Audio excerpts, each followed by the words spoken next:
विराट कोहली और केकेआर कोई मैच खेले और उसमें पटाखे ना फूटे, ऐसा होना पॉसिबल बहुत कम है।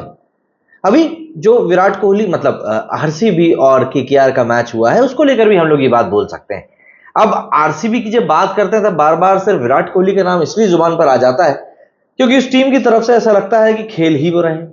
हालांकि दिनेश कार्तिक ने भी अच्छा चेहरा दिखाया है, बट विराट कोहली भाई विराट कोहली है। तो विराट कोहली की ताजा तरीन कंट्रोवर्सी कुछ नो बॉल को लेकर हुई है। अब ये जो एक तस्वीर आप अपनी स्क्रीन के ऊपर देख रहे हैं, इसमें दो बार के वाक्य हैं।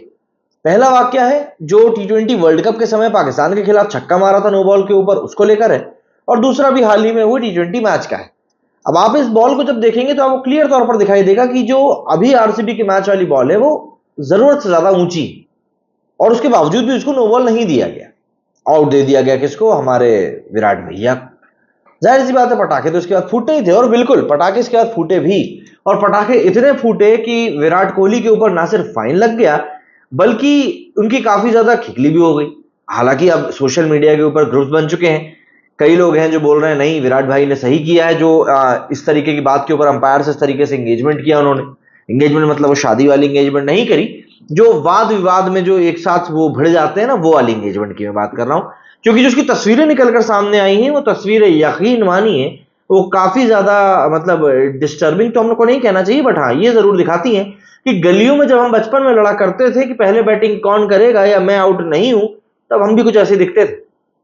खैर, तो हुआ कुछ यूं है कि इंडियन प्रीमियर लीग 2024 के मौजूदा सीजन में रॉयल चैलेंजर्स बेंगलुरु का जो खराब प्रदर्शन है वो निरंतर सुधरता जा रहा है, खराब की तरफ। मतलब बद से बदतर स्थिति होती जा रही है। अब चाहे वो 1 रन से हारे, 10 रन से हारे, 50 रन से हारे, लेकिन वो हार जरूर रहे हैं। और इस चीज में भी कंटिन्यूटी उन्होंने बना के रखी है। रविवार 21 अप्रैल की अगर बात करें तो ईडन गार्डन्स में खेले गए मुकाबले में आरसीबी को कोलकाता नाइट राइडर्स ने सिर्फ 1 रन से करारी शिकस्त दे दी। आरसीबी की ये लगातार छठी हार रही और वो पॉइंट्स टेबल में आखिरी नंबर पर अभी भी बैठी हुई है। ऐसा लग रहा है नीचे बैठ के बोल रही तुम लोग खेलो, मैं हूं यहाँ पे बैठी हुई हूं, मैं समझती हूं बाकी जो भी नीचे का मैटर है ना वो मेरी तरफ से, तुम लोग खेलो। ऐसा लग रहा है कि कुछ यूं हालात बने हुए हैं। इस मुकाबले में विराट कोहली को काफी कंट्रोवर्शियल तरीके से आउट दिया गया। तीसरे ओवर में हर्षित राणा ने पहली बॉल हाई फुल टॉस फेंकी, जिसको कि आप बीमर भी कह सकते हैं। कोहली ने बल्ला चलाया, शॉट का टाइमिंग बिल्कुल सही नहीं था और गेंद राणा के हाथों में चली गई। अब कोहली का यहां पर मानना था कि गेंद कमर के ऊपर आई है, ऐसे में उन्होंने डीआरएस लिया। तीसरे अंपायर ने हॉकाई की मदद से पाया कि कोहली भले ही क्रीज से आगे थे, लेकिन गेंद डिप हो रहा था। ऐसे में उन्होंने आउट का ही फैसला सुनाया। कोहली पवेलियन लौटते समय अंपायर से ही भिड़ गए। देखा जाए तो तीसरे अंपायर ने विराट कोहली को लेकर जो फैसला दिया वो नियमानुसार सही भी था।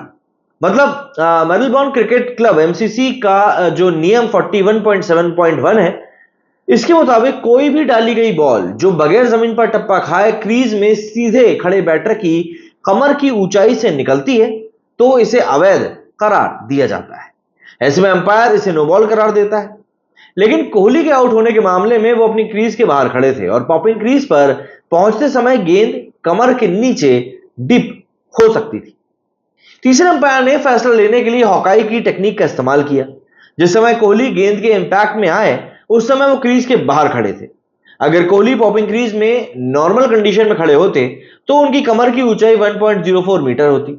हालांकि जब उन्होंने अपनी इसे मतलब क्रीज से बाहर जाकर खेला तब गेंद उनकी कमर के ऊपर थी और वही गेंद यदि पॉपिंग क्रीज पर पहुंचती तो उसकी हाइट गिरकर 0.92 मीटर हो जाती।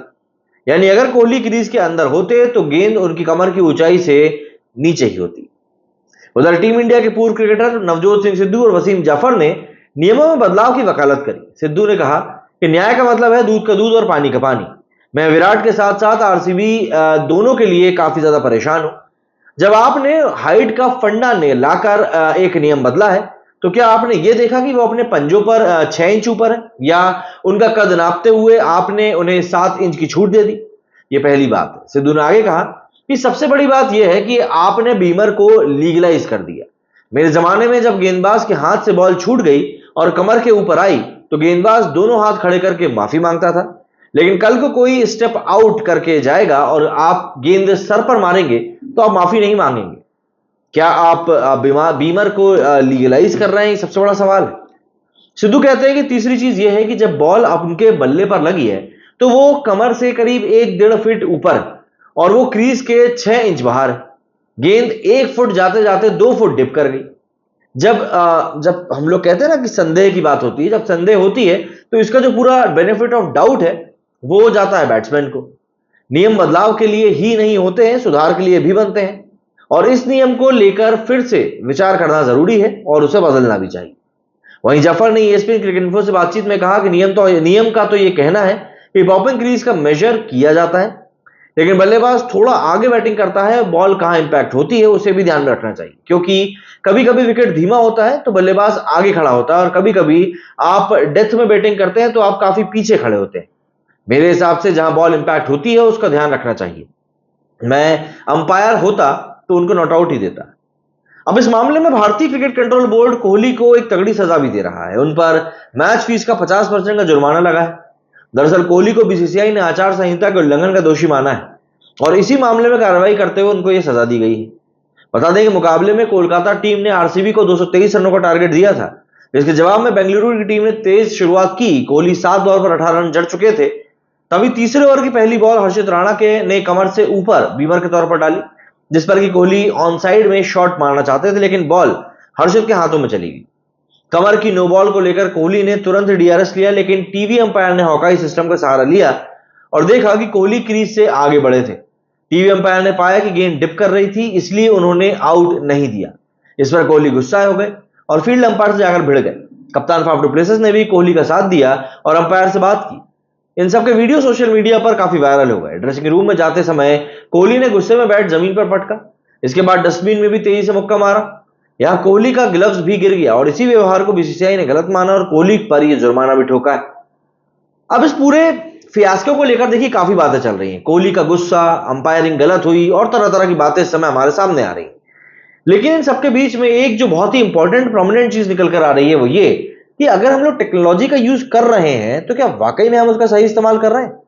एक तरह से देखा जाए तो कई बार ये बात लगती है कि यार टेक्नोलॉजी जब हमारे पास है तब भी अगर हम 100% श्योर नहीं हो पा रहे हैं तो फिर टेक्नोलॉजी को हटाना ही ठीक रहेगा। मतलब टेक्नोलॉजी तो भाई टेक्निकल चीज है, वहां से तो आपको 100% श्योरिटी मिलनी चाहिए ना। और हॉकाई को लेकर जो बातें हो रही हैं कि भैया 1 फुट में 2 फीट डिप कर गई, मतलब कि बॉल ऐसे जा रही है और ऐसी हो गई एकदम से, मतलब यार कैसे पॉसिबल हो सकता है। काफी चीजें चल रही हैं, काफी सवाल खड़े हो रहे हैं, अंपायरिंग के ऊपर सवाल खड़े हो रहे हैं, टेक्निकल एस्पेक्ट्स के ऊपर सवाल खड़े हो रहे हैं और विराट कोहली के रवैये के ऊपर भी सवाल खड़े हो रहे हैं। क्योंकि हमने एक दौर सचिन तेंदुलकर का भी देखा है, जो गलत आउट दिए जाने के बावजूद भी वर्ल्ड कप जैसे मैच के फाइनल में भी बिना अंपायर से आर्ग्यू किए चुपचाप वापस चले जाते हैं। तो ऐसे में हम इस विराट कोहली के दौर को भी देख रहे हैं, जो कभी भी झुकते नहीं है, चुपते नहीं है। उनको लगता है कि नहीं, अगर कुछ गलत हो रहा है तो भले ही गलत हो, लेकिन हम चुप तो नहीं बैठेंगे।